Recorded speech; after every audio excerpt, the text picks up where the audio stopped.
Friends, welcome to the new episode of my channel. আমি Prince এবং এই ভিডিওতে কথা বলবো একটা টিজার নিয়ে, যেটা বিজয় দেবরাকোন্ডার 12তম সিনেমা এবং এটার নাম দেওয়া হয়েছে কিংডম এবং হিন্দিতে নাম হচ্ছে সাম্রাজ্য। তো সেই সিনেমাটার অলরেডি টিজার চলে এসেছে, সেটা নিয়ে এখানে কথা বলবো।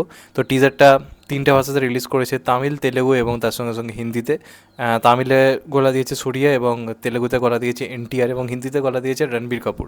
এবার ফার্স্ট টাইমে যে টিজারটা নিয়ে কথা বলি, আমার কিন্তু টিজারটা আনএক্সপেক্টেড লেগেছে। আমি সত্যি এতটা এক্সপেক্ট করিনি, দুর্দান্ত লেগেছে মানে যে টিজারটা।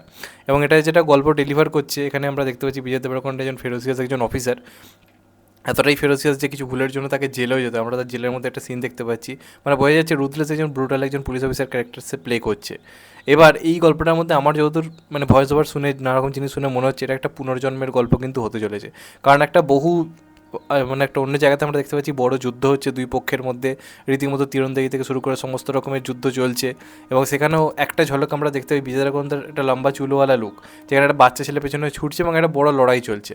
তো এটা কিন্তু মানে দুই জন্মের গল্প হতে চলেছে এবং ওই একটা দ্বীপের গল্প যেখানে সব কিছু ঘটছে, বা সেই দ্বীপেতেই এই পুলিশ অফিসারটা পুনর্জন্ম নিয়ে আসে এবং এসে বর্তমান টাইমে ওখানে যে দুর্নীতিগুলো বা সিস্টেমগুলো সেগুলোর এগেনস্টে সে হয়তো রুখে দাঁড়াচ্ছে। সামথিং এরম একটা কিছু প্লটের কিন্তু হতে পারে। এবার এই ধরনের প্লটে আমরা এর আগে বহু সিনেমা হতে দেখেছি। রিসেন্ট কিছুদিন আগে রিলিজ হওয়া একটা সিনেমা কাঙ্গুবা, যেটা নিয়ে এক্সপেকটেশন প্রচুর ছিল, পুনর্জন্মের গল্প ছিল, কিন্তু অতীব জঘন্য লেগেছিল। এবং ওটারও কিন্তু টিজার খুব ভালো ছিল। তো এটারও যে আপাত দৃষ্টিতে দেখি টিজার আমার খুবই ভালো লেগেছে। বিজয় দেবরকোন্ডার যে প্রেজেন্টেশনটা দেখে মনে হচ্ছে যে হ্যাঁ ভাই, বিজয় এরকম ধরনের সিনেমাই ডিজার্ভ করে, এরকম ধরনের সিনেমার জন্যইও কোথাও গিয়ে তৈরি। তো সেই ফিলটা কিন্তু কোথাও গিয়ে দিচ্ছে এবং সেই যে সিকোয়েন্সগুলোতে ওর যে পারফরমেন্স, সেটা কিন্তু সত্যি দাগ কাটতে লাগছে। বেসিক্যালি জেলের মধ্যে যে কাঁদতে কাঁদতে চিৎকার করার যে সিনটা, বা লাস্টে যখন ও বলছে কাউকে যে সব কিছু করতে আমি রাজি আছি, দরকার হলে সব কিছু জ্বালিয়ে রেখে দেবো, ওই যে সিনগুলো, তোর যে এক্সপ্রেশন, মানে এই ধরনের পারফরমেন্সে বিজয় দেবরকোন্ডা কিন্তু মারাত্মক। এরকম একটা মানে খ্যাপারা টাইপের একটা ক্যারেক্টার ফাটিয়ে রেখে দেয়। তো সেই হিসেবে আমার মনে হয় এই ধরনের সিনেমাই ডিজার্ভ করে। এরকম বড় স্কেলের সিনেমা রিসেন্টলি যে কাজগুলো করেছে সেগুলো নিয়ে এক্সপেকটেশন প্রচুর থাকলেও একটাও ফুলফিল করতে পারেনি। এটা আই থিঙ্ক সেরকম একটা সিনেমা যেটা ওর একটা বিরাট বড় কিন্তু কামব্যাক ঘটাতে পারে।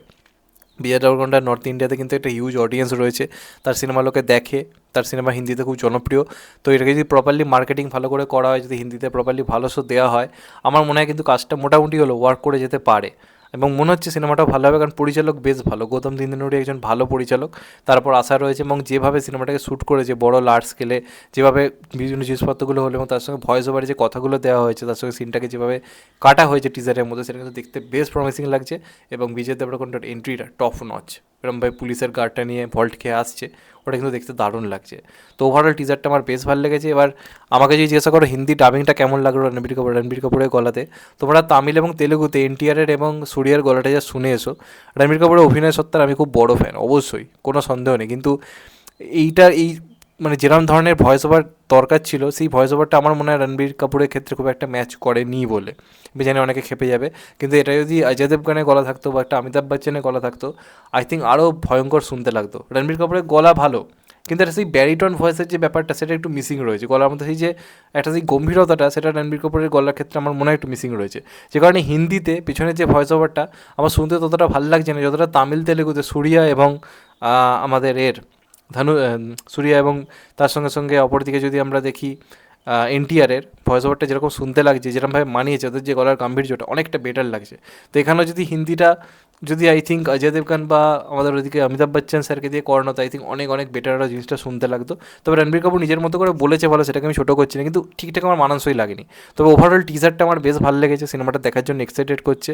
তো সিনেমার নাম হচ্ছে কিংডম, 30 মে রিলিজ করছে। তো দেখা যাক কেমন। আমি চাইবো সিনেমাটা ভালো হোক, বিজয় দেবরকোন্ডা একটা ভালো কামব্যাক হোক। আমি নিজে খুব পছন্দ করি বিজয় দেবরকোন্ডাকে, এরকম বড় স্কেলের সিনেমা আই থিঙ্ক ও ডিজার্ভ করে। তবে যদি কাঙ্গুবার মতো ওরকম খাজা বানিয়ে দেয়, যদি গল্পের মধ্যে সামঞ্জস্য না থাকে, তাহলে কিন্তু এটা আর একটা বড় ডিজাস্টার হতে পারে, কারণ বাজেট প্রচুর।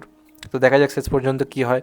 অনেকদিন পর এত বিগ বাজেট সিনেমা, অনেকদিন পর কেরিয়ারের হয়তো সব থেকে বিগ বাজেট সিনেমাটা হতে চলেছে।